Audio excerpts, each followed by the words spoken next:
When Jesus had finished saying all these things, he said to his disciples, "As you know, the Passover is 2 days away, and the Son of Man will be handed over to be crucified." Then the chief priests and the elders of the people assembled in the palace of the high priest, whose name was Caiaphas, and they schemed to arrest Jesus secretly and kill him. "But not during the festival," they said, "or there may be a riot among the people."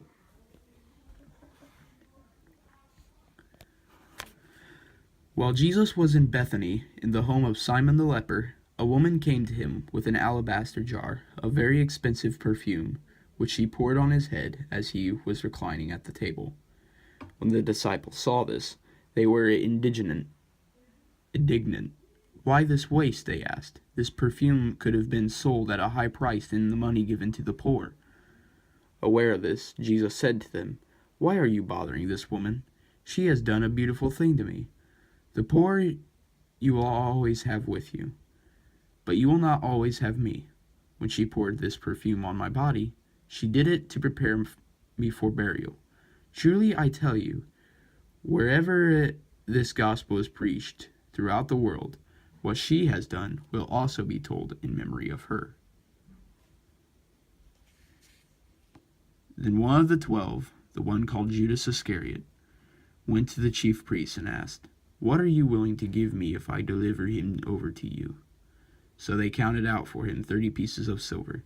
From then on, Judas watched for an opportunity to hand him over.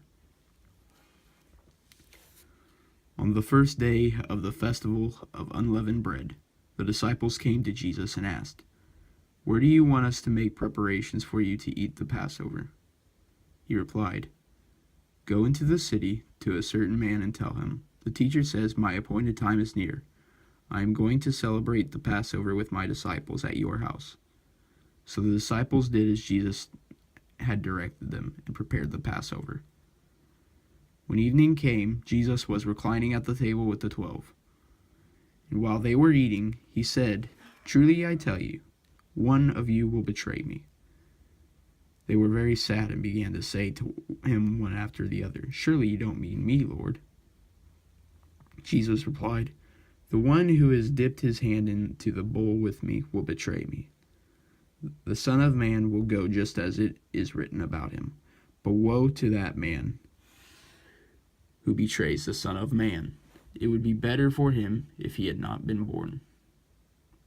Then Judas, the one who would betray him, said, "Surely you don't mean me, Rabbi."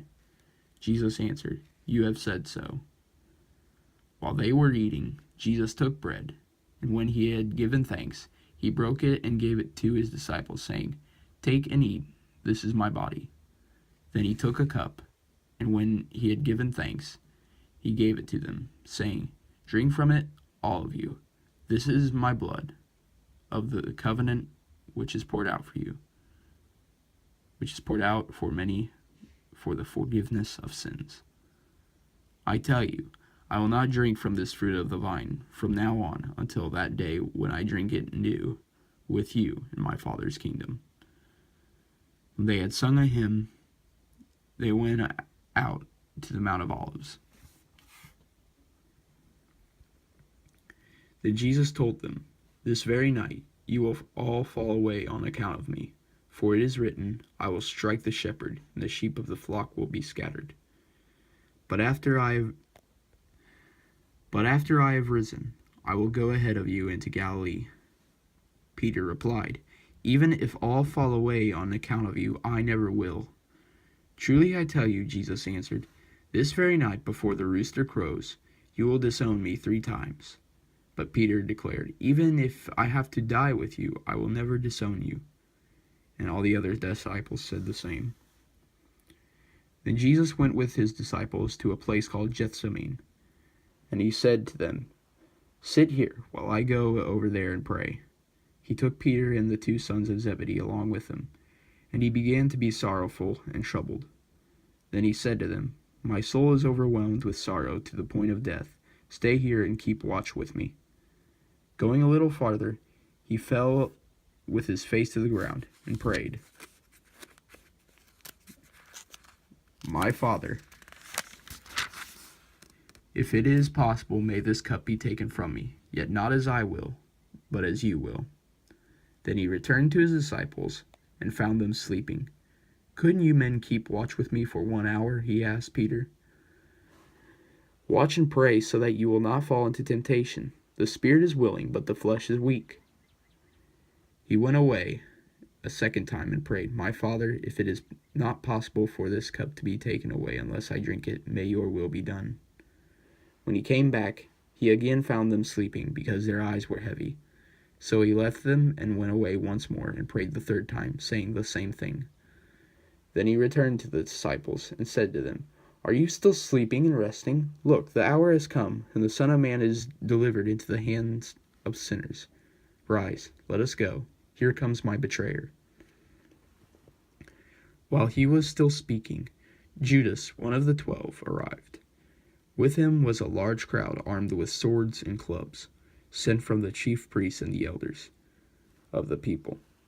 Now the betrayer had arranged a signal with them. "The one I kiss is the man. Arrest him." Going at once to Jesus, Judas said, "Greetings, Rabbi," and kissed him. Jesus replied, "Do what you came for, friend." Then the men stepped forward, seized Jesus, and arrested him.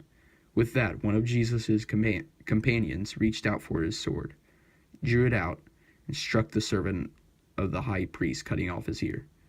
"Put your sword back in its place," Jesus said to him, "for all who draw the sword will die by the sword. Do you think I cannot call on my Father, and he will at once put at my disposal more than 12 legions of angels? But how then would the scriptures be fulfilled, that say it must happen in this way?" In that hour, Jesus said to the crowd, "Am I leading a rebellion that you have come out with swords and clubs to capture me? Every day I sat in the temple courts teaching, and you did not arrest me. But this has all taken place that the writings of the prophets might be fulfilled." Then all the disciples deserted him and fled.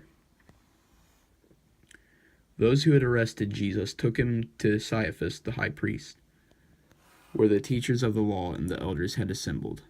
But Peter followed him at a distance, right up to the courtyard of the high priest.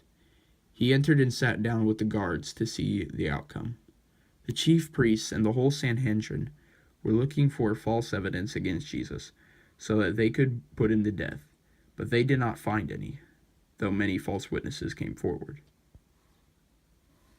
Finally, 2 came forward and declared, "This fellow said, 'I am able to destroy the temple of God and rebuild it in 3 days.'"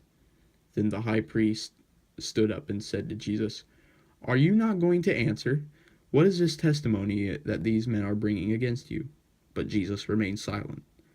The high priest said to him, "I charge you under oath by the living God, tell us if you are the Messiah, the Son of God."